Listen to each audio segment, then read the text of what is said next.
உங்களில் ஒருவன் ஞானத்தில் குறைவுள்ளவனாயிருந்தால் யாவருக்கும் சம்பூர்ணமாய் கொடுக்கிறவரும் ஒருவரையும் கடிந்து கொள்ளாதவருமாகிய தேவனிடத்தில் கேட்கக்கடவன். அப்பொழுது அவனுக்கு கொடுக்கப்படும். யாக்கோபு 1:5. உங்களில் ஒருவன் ஞானத்தில் குறைவுள்ளவனாயிருந்தால் யாவருக்கும் சம்பூர்ணமாய் கொடுக்கிறவரும் ஒருவரையும் கடிந்து கொள்ளாதவருமாகிய தேவனிடத்தில் கேட்கக்கடவன். அப்பொழுது அவனுக்கு கொடுக்கப்படும். யாக்கோபு 1:5.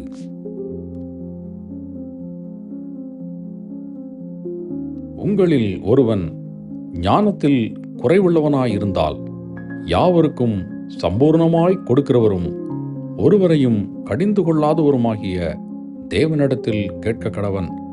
அப்பொழுது அவனுக்கு கொடுக்கப்படும். யாக்கோபு 1:5.